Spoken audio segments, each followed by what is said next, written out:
Hello, नमस्कार दोस्तों, स्वागत है आपका इस वीडियो में। दोस्तों, आज हम एक बहुत ही ज़बरदस्त टॉपिक के ऊपर बात करने वाले हैं कि लोग हमारे जीवन में क्यों आते हैं, क्यों जाते हैं, क्या उद्देश्य रहता है उनका और अगर उन्हें जाना ही रहता है तो वो आते ही क्यों हैं हमारे जीवन में। तो दोस्तों, इन तीनों ही सवालों पर इन तीनों ही चीज़ों पर बहुत ही अच्छे तरीके से और बेहतरीन तरीके से बात करेंगे।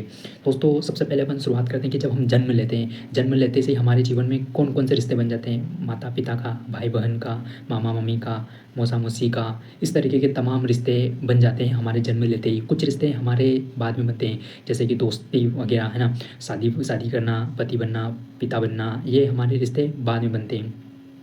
तो दोस्तों, जब हम जी हाँ, इस पृथ्वी पर जन्म लेते हैं और हमारे जीवन में अनेकों लोग आते हैं और जाते हैं। कोई जैसे कि हम जो भी हमारे अपने होते हैं वो भी धीरे-धीरे समय के साथ बिछड़ जाते हैं। बहुत सारे अब हमारे वर्तमान में समय में बहुत सारे लोग आए और गए। जैसे कोई दोस्त हो गया, कोई इंसान हो गया, कोई साथी, कोई ऐसे ही चले गए, कोई किसी न किसी तरीके से चले गए, कि कोई धोखा दे कर के चला गया या किसी न किसी रूप से चला गया। तो वो हमारे जीवन में क्यों आए और क्यों गए? तो दोस्तों, जो आप इस वीडियो में अगर आप देख पा रहे हैं, बिल्डिंग है जिस मतलब रूम है बना हुआ, राइट? या आप किसी भी बिल्डिंग या मकान को देख लीजिए। वो क्यों जो वो बिल्डिंग बनी है, उससे पहले क्या होता है, उसको बनाने के लिए कितने लोग आते हैं? बहुत सारे लोग आते हैं, बहुत सारी चीज़ें यूज़ में होती है, बहुत सारे तरीके काम में आते हैं। तो उससे क्या होता है कि बिल्डिंग बनती है, जैसे कि बिल्डिंग बनने में क्या-क्या चीज़ें यूज़ होती है ना? ईंट हो गया, सीमेंट हो गया, रेती हो गया, है ना? और क्या हो गया, और भी बहुत सारी चीज़ें जो कि यूज़ होती है, तो उससे उनका यूज़ होता है और इससे क्या बनती है, एक बिल्डिंग बनती है। यानी कि उन सब का उद्देश्य क्या होता है, ईंट का, रेत का, सीमेंट का, सरिये का, मिस्त्री का, है ना? और जो वर्कर्स वगैरह रहते हैं, जो भी साधन, जो भी यूज़ होता है, जो पैसा यूज़ होता है, उसका उद्देश्य क्या होता है, एक बिल्डिंग खड़ी करना, राइट? तो वैसे ही दोस्तों क्या है ना कि हमारे जीवन में भी बहुत सारे लोग आते हैं, बहुत सारी सिचुएशंस होती है, बहुत सारी घटनाएँ घटती है। पता है वो क्यों? हमारे विकास के लिए, हमारे एक स्टेप आगे बढ़ने के लिए। यानी कि हम हमारी बुद्धि या हमारा विवेक या हमारी चेतना है, जो दिव्य चेतना आत्मा, उसकी यहाँ पर एक शिक्षा चलती है, उसकी यहाँ पर वो यहाँ सीखने आती है, अपनी शिक्षा को परिपूर्ण करने आती है। जैसे कि इसको एक और एग्ज़ाम्पल के तरीके समझ, जैसे हम स्कूल जाते हैं, तब हमारी पहली में पढ़ाई हो जाती है, पहली क्लास में हमारी पढ़ाई पूरी हो जाती है, तो हम कहाँ पहुँच जाते हैं, दूसरी क्लास में। दूसरी क्लास से पढ़ाई पूरी होती है तो हम तीसरी क्लास है, चौथी, पाँचवीं, छठी, जैसे-जैसे हमारी पढ़ाई कंप्लीट होती जाती है, हम वैसे-वैसे आगे की क्लास में चल जाते हैं। वैसे दोस्तों, हमारी ये जो आत्मा है, दिव्य चेतना, इसकी यहाँ पर लर्निंग होती है, शिक्षा होता है और यहाँ पर हर प्रकार की शिक्षा मिलती है। कोई व्यक्ति सीधे तरीके से या नॉर्मल तरीके से सीख जाता है तो बढ़िया है, वरना अगर वो वैसे तरीके से नहीं सीख पाता, फिर प्रकृति में या हमारे जीवन में ऐसी घटनाएँ, ऐसी सिचुएशंस बनती है कि जिसकी वजह से कई बार हमें धोखे के रूप में कोई सी चीज़ सीखने को मिलती है, कोई किसी के बुरे बर्ताव के कारण हमें सीखने को मिलता है, किसी के साथ छोड़ जाने से, किसी के गलत व्यवहार से, किसी की डाँट से, इस प्रकार की अन्य को घटनाएँ, सिचुएशंस होती है, जिससे हमें कुछ न कुछ सीखने को मिलता है ना? धीरे-धीरे जीवन में अनुभव होता है, हम आगे बढ़ते जाते हैं और जीवन में जो भी होता है, कहीं न कहीं हम उसको फिर बाद में मुड़ करके देखते हैं, पीछे देखते हैं, तो हमें महसूस होता है कि यार जो भी हुआ, अच्छा ही हुआ। अगर वैसा नहीं होता तो मैं आज शायद इस सिचुएशन में नहीं होता, अगर किसी ने साथ ना छोड़ा होता तो आज मैं खुद सेल्फ डिपेंड नहीं बनता, अगर उसने उस वक़्त मेरा साथ दिया तो मैं कमज़ोर ही बना रहता, उसने मेरा साथ छोड़ दिया तो आज मैं ताकतवर बन गया, आज मैं खुद के दम पर कुछ कर सकता हूँ, बन सकता हूँ। तो दोस्तों, जो भी हमारे जीवन में आते हैं, वो किसी न किसी उद्देश्य से आते हैं, या तो उनका उद्देश्य पूर्ण करने या हमारा उद्देश्य पूर्ण करने, फ़ायदा दोनों का ही। जैसे कि एक बिल्डिंग बनाने में, अगर जैसे कि मैं मकान बना रहा हूँ, तो मकान बनेगा तो फ़ायदा मेरा होगा, लेकिन जो काम करेंगे उनका फ़ायदा क्या, उनको पैसा मिलेगा।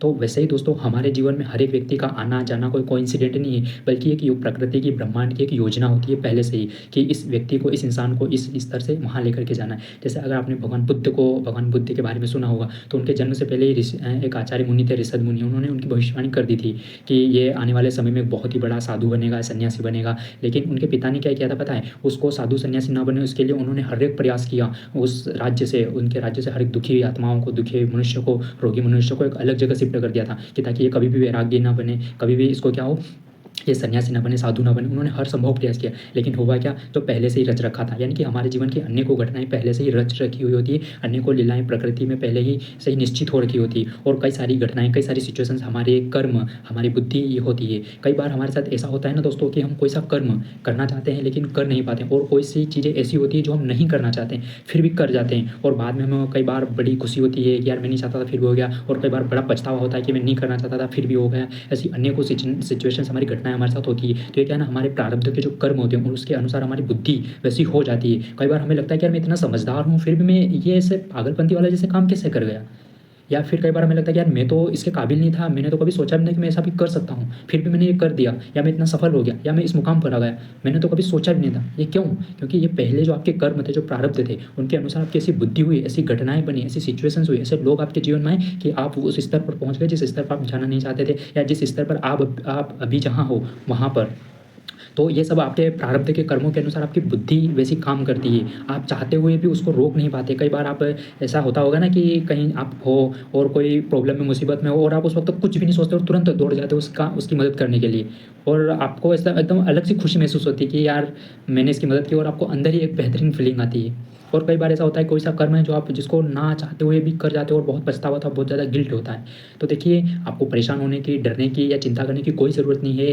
क्या है ना कि हमारे कई प्रारब्ध कर्म होते हैं, उसके अनुसार हमारी बुद्धि काम कर रही है, या कई सारी घटनाएँ ऐसी होती हैं जो पहले से ही निश्चित होती है। जैसे हमारा जन्म लेना, हम किस परिवार में जन्म लेंगे, हमारे माता-पिता कौन होंगे, ये हमारे हाथ में नहीं होता है, ये पहले से ही निश्चित होता है। वैसे ही हमारी शादी किससे होगी, कब होगी, कहाँ होगी, ये पहले से ही निश्चित है। इसलिए हमें ज़्यादा टेंशन लेने की, ज़्यादा लोड लेने की ज़रूरत नहीं है, बल्कि जो घटनाएँ हुई है, उनसे आप क्या सीखे हो, आप क्या समझे हो, क्या अनुभव प्राप्त किया है, ये सबसे ज़्यादा मायने रखेगा। अगर आपने कोई सी भी घटना, अगर एक बार में उस चीज़ से आपने सीख लिया, समझ लिया, तो क्या होगा कि आप आगे बढ़ जाओगे, आप नेक्स्ट लेवल पर पहुँच जाओगे। नहीं कि जैसे आप अगर मान लो किसी क्लास में हो, 9th, 10th, 11th में, अगर आप पास हो गए तो आप नेक्स्ट क्लास में पहुँच जाओगे, और फिर दोबारा आपको 9th, 10th की जिस भी पिछली क्लास में थे, आपको उसकी एग्ज़ाम नहीं देनी पड़ेगी।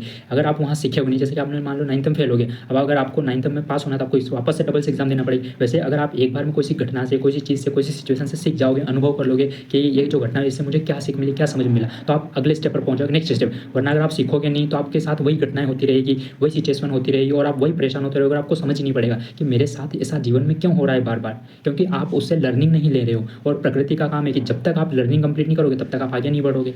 जैसे कि हम जो भी एग्ज़ाम की तैयारी करते हैं, या जो भी गवर्नमेंट एग्ज़ाम की तैयारी करते हैं, हम एग्ज़ाम देते हैं, तो अब हमारा सिलेक्शन कब होता है? जब हम एग्ज़ाम देते हैं, जब हम उसको पास कर जाते हैं, तभी ना। तो वैसे ही हम क्या है ना कि नेक्स्ट स्टेप पर इस जीवन में तभी बढ़ेंगे, नेक्स्ट खुशी पर, नेक्स्ट सक्सेस पर, या नेक्स्ट लेवल पर हम तभी बढ़ेंगे जब हम जहाँ पर है, जिस सिचुएशन में, वहाँ से सीख जाएँगे, हम तब आगे बढ़ पाएँगे। अगर हम सीखेंगे नहीं तो हमारे साथ वही घटनाएँ होती रहेगी। कई बार हमें लोग बार-बार धोखा देते रहेंगे, कई बार हमारे साथ एक जैसी कई घटनाएँ होती रहेगी, हमारा कोई साथ नहीं देगा, कोई हमारा मान-सम्मान नहीं करेगा, कई बार हम असफल होते रहेंगे, कई बार हमें चीज़ें समझ में नहीं आएगी। तो ये हमारे अपने प्रारब्ध कर्मों के अनुसार है। अगर हम जितना जल्दी लर्निंग करते जाएँगे, और जो भी हुआ उसके लिए भगवान का धन्यवाद करेंगे कि भगवान मुझे, मैं इस चीज़ से ये सीखा हूँ, आपका शुक्रिया। और जो भी लोग मेरे जीवन में प्रारब्ध या निमित्त बनकर के आए थे, उनका भी मैं बहुत-बहुत शुक्रिया करता हूँ। वैसे ही धन्यवाद कीजिए, जैसे कि आपका मकान बनाया है, जिन भी लोगों ने बनाया, तो आप उसके लिए, उनके लिए आभारी रहते हैं ना, यार इन लोगों ने मेरे मेरे घर का काम किया, मेरा घर बन गया। या आपके जीवन में जो भी, जैसे आप कार लेने गए और जिन लोगों के माध्यम से आप कार ले पाए, लोन के माध्यम से, या किसी से पैसे उधार लेकर के, वैसे हर काम, हर चीज़ आपके निर्माण के लिए होती है। बस आप सीख जाओगे, ये बात समझ लोगे कि हर घटना मेरी लर्निंग के लिए हो रही है, मेरी शिक्षा के लिए हो रही है। अगर मैं इसको सीख जाऊँगा और एक्सेप्ट कर लूँ, तो मैं जल्दी से आगे बढ़ जाऊँगा। आज के समय में क्या है, बहुत सारे लोग चीज़ों को सीख नहीं पाते, समझ नहीं पाते, और ऐसा होता है। तो दोस्तों, ज़्यादा आपको परेशान होने की, डरने की बिल्कुल भी ज़रूरत नहीं है। मैं आपसे यही कहूँगा कि जो भी चीज़ें होती हैं वो आपके भले के लिए होती है, आपके बेहतर के लिए होती है। तो जो भी है वो आपका ही कहीं न कहीं बेहतर हो रहा है। तो थैंक यू सो मच। इसलिए आपको आज से ज़्यादा टेंशन और घबराने की ज़रूरत बिल्कुल भी नहीं कि मेरे साथ ऐसी सिचुएशंस क्यों हो रही है, कहीं न कहीं आपकी लर्निंग के लिए हो रही है। तो थैंक यू सो मच। उम्मीद करता हूँ आपको